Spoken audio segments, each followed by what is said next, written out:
شیر اور بھینسیں۔ ایک دفعہ کا ذکر ہے کہ ایک بہت گھنا جنگل تھا۔ وہاں بہت سارے جانور رہا کرتے تھے۔ سب آپس میں بہت پیار سے رہتے تھے اور اسی جنگل میں 4 بھینسیں بھی رہتی تھیں۔ ان چاروں میں بہت ہی گہری دوستی تھی اور وہ ہمیشہ اکٹھے ہی رہتی تھی۔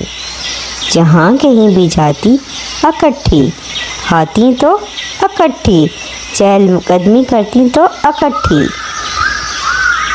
غرض یہ کہ ان میں ایسا ایکا تھا کہ باقی تمام جانور ان کی دوستی پر رشک کرتے اور ان سے خوف کھاتے۔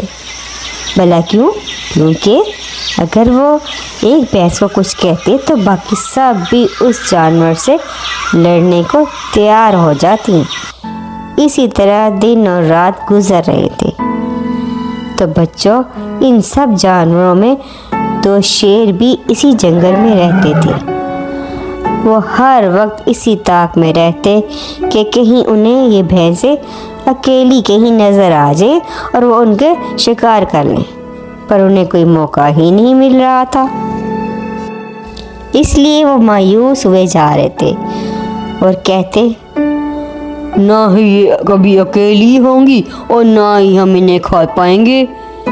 پھر بھی انہیں ان کا پیچھا کرنا نہ چھوڑا اور روزانہ ہی ان کا پیچھا کرتے اور ہر روز مایوس ہو کر واپس ہو لیتے اور کہتے، کوئی بات نہیں، ہم کل پھر کوشش کریں گے۔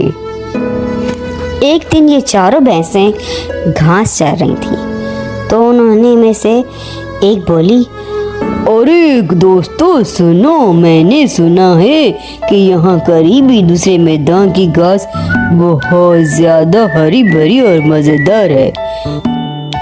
کیوں نہ ہم اس میدان میں کسی دن چلیں؟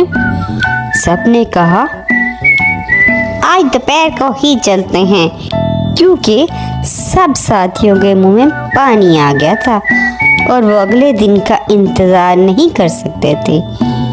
اس لیے یہ طے پایا کہ آج ہی چلتے ہیں۔ اب جو چاروں بھینسیں خوشی خوشی کھیل مستی کرتی ہوئی دوسرے میدان کی طرف چلی۔ کتنا مزہ آئے گا، میں تو آج پیٹ بھر کی گھاس کھاؤں گی۔ دوسری بولی، مجھے تو ابھی سے بھوک لگنے لگی ہے ہری بھری گھاس کا سوچ کر۔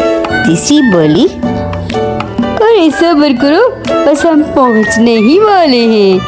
جیسے ہی وہ اس ہرے بھرے میدان میں پہنچی تو چوتھی بھینس ایک دوسری بھینس سے بولی، دوست تم یہاں کھڑی ہو کر پہرا دو اور ہم گھاس کھا لیں۔ جب ہم کھا لیں تو ہم پہرا دیں گے، تو تم گھاس کھا لینا۔ تو اسے غصہ ہی آ گیا، کیوں جی، میں کیوں پہرا دوں؟ مجھے بھی تو بھوک لگی ہے۔ دوسری بولی، یار تم بہت آہستہ کھاتی ہو، اس لیے ہم اتنا انتظار نہیں کر سکتے۔ اس بات پر سب میں جھگڑا ہو گیا اور وہ بولی، میں تمہاری نوکر نہیں ہوں، میں بھی تم سب کے ساتھ گھاس کھاؤں گی۔ اسی طرح تو میں ہونے لگی۔ دوسری نے بھی اس کی ہاں میں ہاں ملائی اور بولی، تم ہوتی کون ہو اس پر اس طرح حکم چلانے والی؟ سب اس بحث کے خلاف ہو گئی۔ اب چاروں ایک دوسرے سے ناراضگی کا اظہار کرنے لگی اور چاروں ہی الگ الگ ہو گئی اور اپنی الگ الگ راستے پر ہو لی۔ اب بچوں، شیر جو تھا وہ تو اسی طاق میں روزانہ آتا تھا کہ کسی طرح یہ الگ ہوں تو میں ان کو کھا جاؤں۔ اب وہ جو پیچھا کرتے کرتے ان کے ساتھ آیا تو جو جھاڑیوں میں چھپ کر سب منظر دیکھ رہا تھا۔ اب تو دونوں شیر بہت خوش ہوئے۔ واہ، مزہ آ گیا، آج تو ہمیں اپنے مقصد میں کامیابی مل گئی۔ دوسرا بولا، اوہو، سب الگ الگ ہو گئی، واہ جی واہ، اور چپکے سے ان کے پیچھے ہو لیے اور موقع پاتے ہی ایک کے بعد ایک سب کو ہی مار ڈالا، یعنی کہ چاروں بھینسوں کو مار گرایا اور کھانے لگے۔